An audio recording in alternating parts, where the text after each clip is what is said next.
अस्सलामुअलैकुम। मैं डॉक्टर आयशा अब्बास, मैं आपकी डॉक्टर भी हूँ और डायटिशियन भी। आज हमारा ऐसा टॉपिक है जो आप लोगों की बहुत फरमाइश के ऊपर मैं डिस्कस करने वाली हूँ और वो है ओबेसिटी और उसकी कॉम्प्लिकेशंस। ओबेसिटी सबसे बड़ी नॉन कम्युनिकेबल डिजीज़ है और वक्त के साथ साथ इसकी परसेंटेज आप सबको पता है कि बहुत बढ़ती चली जा रही है। हम इसके बारे में मुतअद्दिद बार बहुत गुफ्तगू कर चुके हैं, लेकिन आज हमने इसलिए इसको चूज़ किया है कि रमज़ान से पहले जो हमारे पास टाइम है तो हम क्यों ना इसकी तैयारी शुरू कर दें। और जो लोग हमारे नाजरीन बहुत ज़्यादा इसमें दिलचस्पी रखते हैं तो वो तैयारी इसकी शुरू कर दें। और ये वो वाला टाइम होता है साल का सबसे ज़्यादा इम्पोर्टेंट जिसमें लोग पहले से इसकी तैयारी करते हैं। They are very much interested कि हमें एक ऐसा सिस्टम पता चल जाए कि हम अभी से अपने मुंह पे टेप लगा लें। ख़वातीन अपने हस्बैंड्स के बारे में परेशान होती हैं और हस्बैंड्स तो रहते ही ख़वातीन के या अपने बीवियों के बारे में परेशान हैं। इम्पॉर्टेंट बात यह है कि परेशानी तो तब ज़्यादा अच्छी लगती है जब आप अपने माइंड को बहुत ज़्यादा फोकस तरीके से लेके चले। और दूसरी इंपॉर्टेंट बात ये होती है कि इसमें डिप आता है, आप अपना यूं करके वजन कम करते हैं, लेकिन इंपॉर्टेंट चीज़ ये भी है कि आप इसको सस्टेन करें। ये डिप दोबारा ऊपर यूं करके नहीं जाना चाहिए। और इसकी जो इतनी सारी कॉम्प्लिकेशंस हैं उसमें हमारे पास जो मरीज़ आते हैं वो फैटी लिवर वाले भी बहुत सारे आते हैं और फैटी लिवर को यूं कह के टाल दिया जाता है, न्यूट्रिशनिस्ट के पास भी रेफर नहीं किया जाता या मरीज़ खुद भी नहीं आते कि हम क्यों किस तरीके से फीस दें। ये वही वाले मरीज़ हैं जो कि बहुत अच्छा खाना खा रहे होते हैं, बहुत ब्रांडेड कपड़े पहन रहे होते हैं, लेकिन वो वहाँ पर जाके पैसे दे देते हैं, लेकिन न्यूट्रिशनिस्ट के पास उनके ये पैसे नहीं निकल रहे होते हैं। फैटी लिवर को कम करना बहुत ज़रूरी है कि खुदा ना खास्ता वो कहीं लिवर सिरोसिस में ना कन्वर्ट हो जाए और फिर जानलेवा सूरत हाल ना बन जाए। तो फैटी लिवर हो गया। उसके बाद स्लीप एपनिया, यानी कि पूरी रात आप खराटे ले रहे हैं, आपकी सही तरीके से नींद पूरी नहीं हुई। सिर्फ एक वजन को कम करने से आपका मसला हल हो सकता है, वरना अगले दिन आप कार ड्राइव करते हुए खुदा ना खास्ता एक्सीडेंट कर सकते हैं। ब्लड प्रेशर आपका ज़्यादा है और आपको गाड़ी चलाते हुए भी नींद आ सकती है। ईट लेस और वॉक मोर कहने में तो बहुत आसान लगता है, लेकिन इसको प्रैक्टिकली लेके चलना वाकई बहुत मुश्किल है। अगर ये इतना इजी होता तो शायद हम इस तरीके से क्लिनिक ना लेके चल रहे होते। मुझे 15 से ज़्यादा साल हो गए काम करते हुए। और इसमें हार्मोन जो सबसे ज़्यादा इंपॉर्टेंट है वो दिमाग के ही हार्मोन हैं जो कि काम कर रहे होते हैं। और द मोमेंट आप खाना शुरू करते हैं तो ये रिलीज हो जाते हैं। अल्लाह ताला ने कुछ चीज़ों में बेहद लज्जत दी हुई है और उसमें से एक चीज़ आपका खाना है। और इस खाने के लिए, इस रोटी के लिए तो हम दिन रात मेहनत कर रहे होते हैं। मैं एक माँ हूँ, मेरे बच्चे हैं, मुझे भी पता है कि किस तरीके से मैं अपने बच्चों को छोड़ के आती हूँ और मेहनत कर रही होती हूँ, मुशक्कत कर रही होती हूँ। अगर रोटी का मसला ना हो तो हमारा भी दिल करता है कि हम सारा वक्त घरों में बैठे रहें और बस कोई प्रॉब्लम ही ना हो। हम भी क्यों घरों से बाहर निकलें, मेहनत करें, मुशक्कत करें, फिर तालीम भी हासिल की और ऊपर से काम भी कर रहे हैं। बैठी बिठाई रोटी मिलती रहती और आसमान से बनो सलवा ही उतरता रहता तो फिर इतनी मेहनत करने की ज़रूरत क्या थी। लेकिन उस रोटी में एक लज्जत है और उसको हासिल करने के लिए आप सबको जिद्दोजहद करनी पड़ती है और उसी कतार में हम भी शामिल हैं। रोटी में अगर लज्जत है तो उसके खाने के भी तरीक़े हैं, लेकिन अगर आप उसको हद से ज़्यादा, किसी भी चीज़ को अगर आप हद से ज़्यादा लेके चलते हैं तो उसके लिए प्रॉब्लम हो जाती है।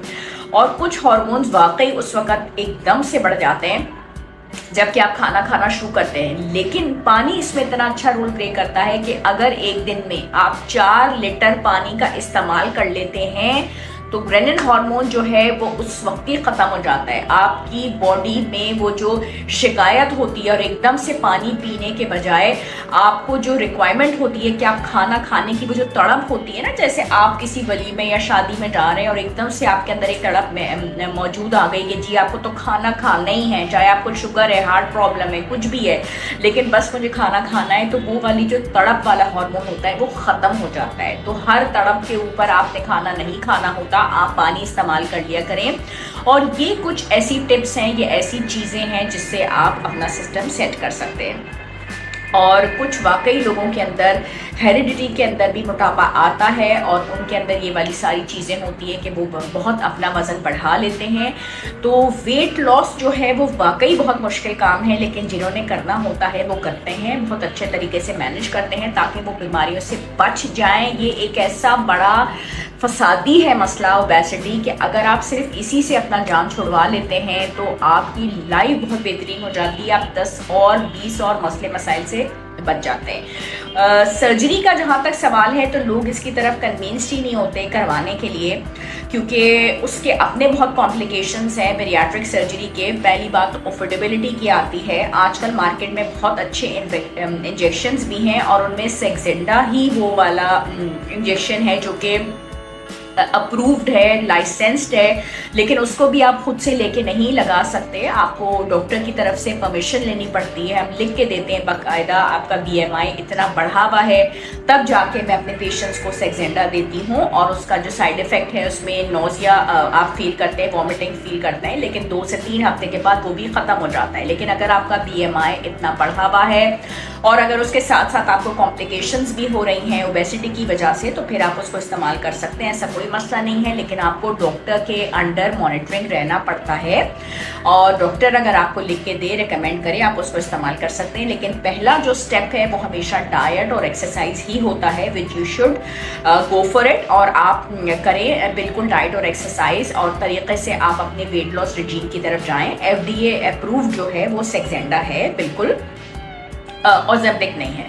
तो आप सेक्सेंडा की तरफ भी जा सकते हैं, डाइट और एक्सरसाइज की तरफ भी जाएं। और फिर अगर खुदा ना खास्ता आपकी कॉम्प्लिकेशन बहुत बढ़ गई है तो फिर आप बैरिएट्रिक सर्जरी की तरफ जाएं। और उसमें भी स्लीव बहुत अच्छा सिस्टम है। अगर आपने स्लीव नहीं करवाई और फिर दोबारा अपनी रूटीन की तरफ चले गए तो फिर आपका वजन दोबारा से, अगर आपने 10 या 15 किलो कम किया था, दोबारा से बढ़ना शुरू हो जाएगा। तो एक उम्र चाहिए कमरे से कमर होने के लिए। ये चीज़ आपके लिए समझना जो है वो बहुत ज़्यादा ज़रूरी है। तो डोपामीन वो वाला हार्मोन है जो कि आपकी डिज़ायर टू ईट को भी कंट्रोल करता है। अपने हार्मोन्स के ऊपर काबू पाना सीखिए और हर खाने को देख के बिल्कुल तड़पना ना शुरू कर दीजिएगा। और डिप के बारे में भी मैंने बता दिया आपको, सेक्सेंडा के बारे में भी बता दिया, ओज़ेम्पिक के बारे में भी बता दिया, बैरिएट्रिक सर्जरी के बारे में भी बता दिया। आपकी पर्सनालिटी के अंदर बहुत डिफरेंस आ जाएगा। और मरीज़ जब आपके सामने आता है या पेशेंट जब आपके सामने आता है तो उससे ये पूछना हमारे लिए बहुत ज़्यादा ज़रूरी है कि वो वेट लॉस क्यों चाहता है और why is he interested for a weight loss. और जब तक उसके अंदर एक तड़प और एक लगन नहीं होगी और तब तक वो नहीं हो सकता, क्योंकि हमारे यहाँ इसको बहुत खुशहाली से लेके चलते हैं। अगर एक पुलिस वाला है और वो मोटा ताज़ा है, अगर वडेरा है वो मोटा ताज़ा है, तो ये चीज़ें उसके ऊपर एक ठप्पा बन के लेके चली हैं। एक माँ थी, उसने भी एक बेटे को जन्म दिया, दूसरी माँ ने भी एक बेटे को जन्म दिया और एक बेटा जो पैदा हुआ वो बहुत मोटा ताज़ा है। माँ डायबिटिक थी तो ऑब्वियसली एक हैवी बर्थ बेटे की पैदाइश होगी। और दूसरी माँ ने एक बिल्कुल एक्टिव सेहतमंद बच्चे को जन्म दिया, लेकिन वो बच्चा थोड़ा कमज़ोर था। हेल्दी वो बच्चा होगा जो वो कमज़ोर है। लेकिन हमारे यहाँ मिठाई और गुलाब जामुन उस माँ को ज़्यादा खिलाए जाएंगे, खुशियाँ ज़्यादा तब मनाई जाएंगी कि ए जड़ा पुत्र पैदा होया है ये ज़्यादा सेहतमंद है, ज़्यादा चंगा है। तो हमारे जो कॉन्सेप्ट्स हैं वो चेंज करने की बहुत ज़रूरत है। हम ओबेसिटी को बहुत ज़्यादा खुशहाली की तरफ लेके चले जाते हैं, which is not true. And these concepts need to be change regularly and step by step. Patients की काउंसलिंग बहुत ज़रूरी है कि ये मोटापा है, ये खुशहाली नहीं है और this really needs to be change. इसमें काउंसलिंग बहुत ज़्यादा ज़रूरी है। एक बंदा है जिसको बहुत सारी चीज़ें पॉजिटिव हो गई हैं, जिसका थायराइड भी ठीक नहीं है, उसको कार्डियोवास्कुलर डिजीजेज हैं, उसको डायबिटीज़ है, उसके गोडे गिट्टे भी सही काम नहीं कर रहे, चलते हुए सांस फूल रहा है, वो ऑलरेडी डिप्रेस्ड है। लेकिन आस पास के लोग ये कह रहे हैं कि नहीं भाई वलीमे का खाना है, तुसी खा लो, कुछ भी नहीं होता, एहो जिहा खाना तो किधरे भी नहीं लगता। आप ये उसको गाइड कीजिए कि please what the hell, I mean तुम इतने बीमार हो और मज़ीद ये खाना खाने से तो और कुछ भी नहीं तो कोलेस्ट्रॉल हो सकता है, हार्ट अटैक हो सकता है, but still you are not guiding him कि नहीं वलीमे का खाना है खा लो। So that's not true. आस पास के लोगों को मिल के उसको गाइड करना is really very important. So this is the way you should take things. You should be positive और हिम्मत से लेके चलना है। आसपास के लोगों को भी गाइड करना है, डॉक्टर्स को भी दिखाना है। जहाँ ब्रांड्स पे पहन सकते हो तो उस न्यूट्रिशनिस्ट बेचारे की फ़ीस भी अदा कर दो। ऑब्वियसली वो आता है अपना वक्त निकाल के, तो उसको रेंट भी देना है, उसको पेट्रोल भी देना है, वो तुम्हें गाइड भी कर रहा है, ब्लड टेस्ट भी दिखा रहा है एंड एवरीथिंग। सो ये सारी चीज़ें लेके चलो। और एक मोटा ताज़ा आदमी रात को सो रहा है जिसका वज़न बहुत ज़्यादा है, तो उसकी बीवी उसको लुक आफ्टर करे। तो उसको अचानक उसका दम घुटता है, उसने अपनी बीवी से कहा कि खिड़की खोलो, एंड जब तक बीवी खिड़की खोलती है, वो पलटती है, तो हार्ट अटैक से उसके हस्बैंड की डेथ हो जाती है। This is so alarming.